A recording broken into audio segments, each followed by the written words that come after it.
سنو، حضرت ثعلبہ بن عبد الرحمن میرے کریم محبوب علیہ السلام کے صحابی ہیں، غریب ہیں. غربت بڑی اعلیٰ چیز ہے. ہاں غریبی بڑی نعمت ہے، یہ آزمائش ہے، اس میں کوئی شک نہیں. لیکن قیامت والے دن پتہ چلے گا جب غریب چھلانگ لگا کے جنت میں داخل ہو جائیں گے. اور امیر تو کھڑے ہیں نا. میرے نبی پاک نے حضرت عبد الرحمن بن عوف کو، حضور صبح صبح اٹھے تو نبی پاک کی آنکھوں میں آنسو تھے. فرمایا میرے عبد الرحمن بن عوف کو بلاؤ. حضرت عبد الرحمن بن عوف آئے تو حضور نے سینے سے لگا لیا. نبی پاک کھول کے روئے. یا رسول اللہ، حضور کیا ہوا؟ فرمایا عبد الرحمن رات میں نے خواب دیکھی ہے، سارے جنت میں چلے گئے، تو پیچھے رہ گیا. تو پیچھے رہ گیا. میں کھڑا تیرا انتظار کرتا رہا، میں تیرے بغیر جا نہیں سکتا تھا. پھر تو آیا ہے تو تیرا سارا وجود پسینے سے بھیگا ہوا تھا. حضرت عبد الرحمن بن عوف تڑپ کے روئے، قدموں پہ سر رہا. حضور میری غلطی. فرمایا یار تیرے پاس مال بڑا ہے، تجھے حساب دیتے دیتے لیٹ ہو گئی، تیرے بیگ کھل گئے، تجھے حساب دینا پڑ گیا، تو لیٹ ہو گیا، میں پریشان ہو گیا. حضرت عبد الرحمن ابن عوف نے 100 گھوڑا مال اوپر رکھ کے حضرت عبد الرحمن نے حضور کی بارگاہ میں پیش کیا. کہا یا رسول اللہ یہ. اور پتہ ایک دن کیا ہوا؟ ایک دن سرکار کے وصال ظاہری کے بعد حضرت عبد الرحمن ابن عوف نبی پاک کے گھر کے دروازے کے باہر آ کے بیٹھ گئے اور یوں سر کو پکڑا ہوا ہے، رو رہے ہیں. حضرت ام سلمہ حضور کی زوجہ باہر آئیں. کہا بیٹا عبد الرحمن کیا ہوا؟ جب پوچھا کیا ہوا تو اور کھول کے روئے. کہا کیوں روتا ہے؟ کہا اماں جی جب تک میرے محبوب حیات ظاہری میں تھے مجھے بتاتے تھے یہ مال نہ کما، یہ کم. میں حضور سے بات کرتا تھا تو حضور روک دیتے تھے. اب مجھے ظاہراً بتانے والا کوئی نہیں، مال کے ڈھیر لگ گئے ہیں. آج حساب کرنے بیٹھا ہوں تو حساب نہیں ہو رہا.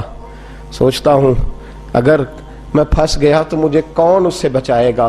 آپ محبوب کی زوجہ ہے، میری ماں ہے، میں آپ کے پاس آیا ہوں، اماں جی مجھے بتائیں میں کیا کروں. تو حضرت ام سلمہ بھی رو پڑی، کہنے لگے محبوب تھے، میں کہاں ان کی ترجمانی کر سکتی ہوں، میں نبی پاک کی ترجمانی کیسے کروں؟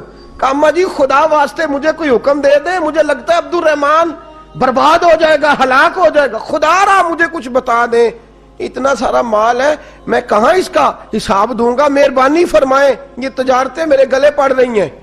حضرت ام سلمہ کی جب منت کی تو فرمانے لگی جا بیٹے آدھا خیرات کر دے. کتنا؟ 2.5% نہیں، کتنے فیصد ہے؟ 50%، 50%. حضرت عبد الرحمن ابن عوف گئے اور 50% خیرات کر کے کہنے لگے اماں میں نے 50% دے دیے، میں بچ جاؤں گا نا، میں بچ جاؤں گا، میں دے آیا ہوں آدھا. تو حضرت ام سلمہ فرمانے لگی میں نبی پاک کی بارگاہ میں سفارش کروں گی تیری، اور نبی پاک اللہ کی بارگاہ میں سفارش کرے صلی اللہ علیہ وسلم. حضرت ثعلبہ بن عبد الرحمن، حضور دعا کر دیں، غریبی ہے. میرے نبی پاک نے فرمایا تجھی اس حال میں ہے بہتر ہے.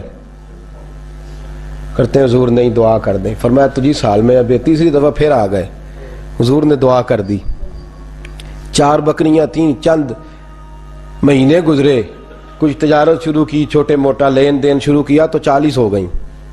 کچھ وقت اور گزرا تو ریوڑ بن گیا، پھر گائیں بھی آ گئیں، پھر اونٹ بھی آ گئے، پھر لائنیں لگ گئی. پھر ہر وقت حضور کے قریب بیٹھنے کو دل کرتا تھا. اب لین دین کے معاملات تھے، اب ذرا طبیعت تھوڑی پیچھے ہٹنے لگی، تھوڑا دل پیچھے ہٹنے لگا.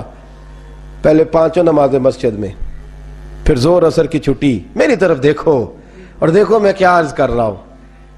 پھر زور اثر گئی، پھر کچھ وقت گزرا تو مغرب بھی گئی، پھر اتنی بڑی حویلی کوئی نہیں. پھر باہر جا کے مدینے سے ڈیرا لگا لیا، جمعے کے جمعے آتے. زکوٰۃ کا حکم آ گیا 2 ہجری میں. حضرت ابو ہریرہ رضی اللہ تعالیٰ عنہ امیر زکوٰۃ مقرر ہوئے. 5 اونٹوں پر 1 بکری، یہ زکوٰۃ ٹھہری. اب جب گئے نا اونٹ گنے اور بکریاں گننے لگے، اوہو 1 کروڑ پہ 2.5 لاکھ کس نے دیا تھا؟ دعا کس نے فرمائی؟ اوہو اتنا، میرے پیسے بینک سے میسج آ جائے گا اتنے کم ہو گئے، اوہو بڑی مصیبت بنے گی. مجھے تو خوشی ہوتی ہے جب آتے ہیں تو یہ اب یہ والا میسج بھی چلے گا کہ اتنے مائنس ہو گئے. توبہ توبہ، پریشانی لگ گئی. بڑی طبیعت، انکار نہیں کیا. کہنے لگے حضور سے جا کے عرض کرنا میں خود آؤں گا، اور جہاں محبوبیت ہو وہاں اتنے لفظ بھی بے ادبی ہیں، وہاں ٹھہر جاؤ، سوچتا ہوں، سمجھتا ہوں، غور کرتا ہوں، یہ جملے بھی وہاں توہین ہوتے ہیں۔ محبوب ہو اور وہاں انسان سوچ سمجھ کی بات کرے، وہاں انسان، بابا بلے شاہ صاحب نے کہا عقل آخ دی چگے نو سام کے رکھ، عشق آخ دے بال کے سیکنا چاہیے۔ کہا جا کے کہنا میں آؤں گا، سب کی زکوٰۃ لے آئے، در رسول پہ آئے، حضور نے فرمایا پہلے سال با کی بات بتاؤ، پتا تھا نا پہلے سال با۔ حضور اس نے کہا تھا میں آؤں گا۔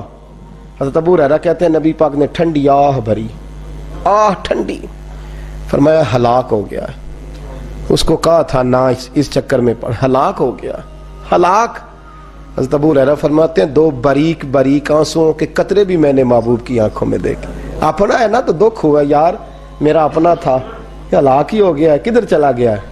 ان کو بھی بعد میں خیال آیا، او ہو میں تو غریب تھا، یہ آیا کدھر سے تھا، میں تو غلامی رسول میں آتا گیا تو رب میری عزتیں بڑھاتا گیا، یہ میں کس چکر میں پڑ گیا۔ آئے لائنیں بکریوں کی لائے، حاضر کی، حضور وہ میں نے کہا تھا حضرت ابو ہریرہ سے میں خود آؤں گا، حضور میں خود لایا ہوں۔ فرمایا محبوب نے مجھے تو نہ بتا، میں تو سمجھتا ہوں، میں نے کہا تھا تو میں آ گیا ہوں۔ فرمایا چل اٹھا، دوڑ جا، لے جا۔ حضرت ابو ہریرہ فرماتے ہیں انکار محبوب نے سالبہ کو کیا، لیکن آنسو ابو بکر صدیق کے بھی نکل گئے۔ فرماتے ہیں درد عثمان غنی کو بھی ہونے لگا، تڑپ مولا علی بھی گئے۔ فرمایا جا لے جا، نہیں چاہیے تیرے پیسے۔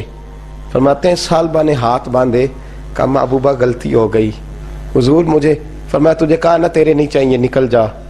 حضرت ابو ہریرہ فرماتے ہیں جب نبی پاک نے رخ پھیرا تو صحابہ کی زبانوں پہ بھی جاری ہو گیا یہ تو ہلاک ہو گیا۔ کہتے ہیں مدینے میں قحط پڑ گیا، محبوب نے فرمایا بلال تو بھی آج لا، ایک خشک چھوارا حضرت بلال کا قبول ہو گیا، لیکن سال با لائنیں لگی یا مال کی، فرمایا جا لے جا تیرا قبول نہیں ہے۔ فرماتے ہیں تڑپتے رہے ساری زندگی اور مال کو دیکھ دیکھ کے آہیں بھرتے رہے، لیکن کریم نے اس تجارت کو قبول۔ حضرت ابو بکر صدیق کے پاس آئے، سرکار کے وصال، حضور قبول فرما لیں۔ فرمایا ساری دنیا کا قبول ہے، جس کا میرے نبی نے قبول نہیں فرمایا میں کیسے قبول کر لوں۔ حضرت عمر فاروق کے پاس آئے، فرمایا نہ تیرا قبول نہیں۔ حضرت عثمان کے زمانے میں وصال ہو گیا۔ عزیز یاد رکھ، تجارت وہ والی کر جو تجھے نجات دے، اس چکر میں نہ پڑ جا جو تجھے الجھا دے، جو تجھے الجھا دے۔ قرآن مجید کی آیت آئی اقترب للناس حسابهم وهم فی غفلۃ معرضون، لوگوں کا حساب قریب آ گیا ہے اور وہ ابھی بھی غفلت میں پڑے ہیں، ابھی بھی 2 کے 4 اور 4 کے 10 کر رہے ہیں، حساب کا وقت قریب آ گیا۔ حضرت انس آئے مسجد سے، ایک صحابی مکان بنا رہے تھے، جھونپڑی تعمیر کر رہے تھے۔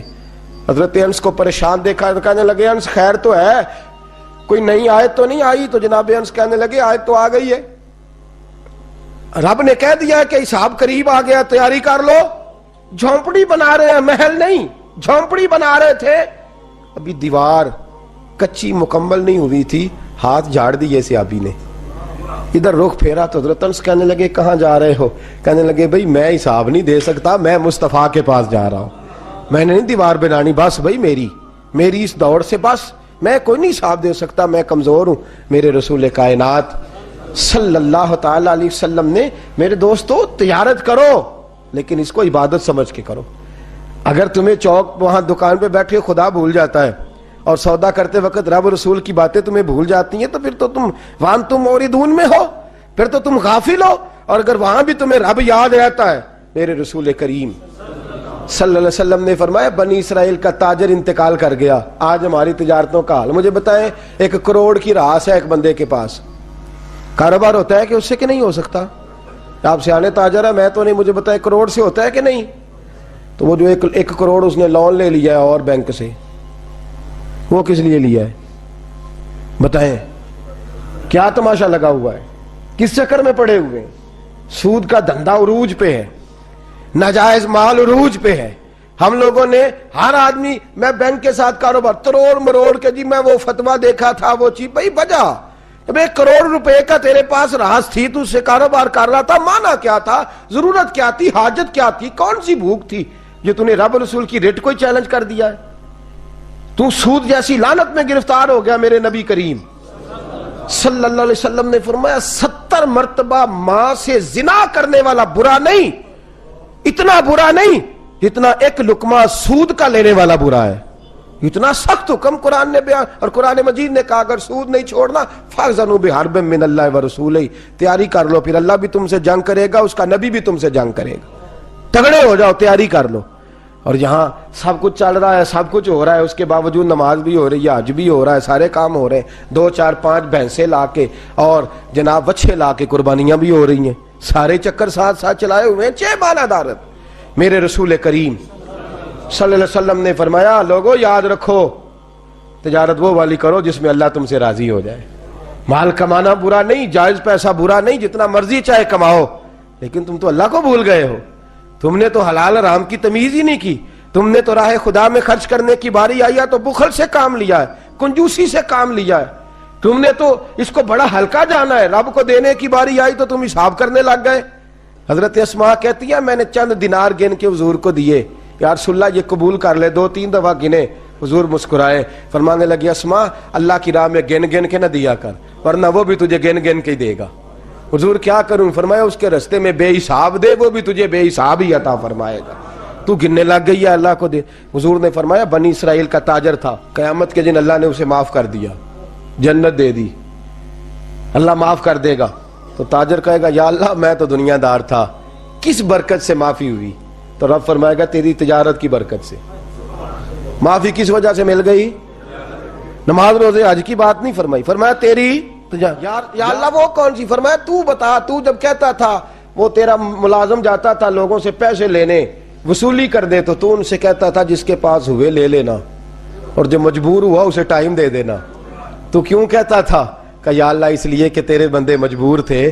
فرمایا تو دنیا میں میرے بندوں کا خیال رکھتا تھا، میں آج تیرا خیال رکھوں گا۔ تجارت نے جنت دے دی، تجارت نے جنت دے دی۔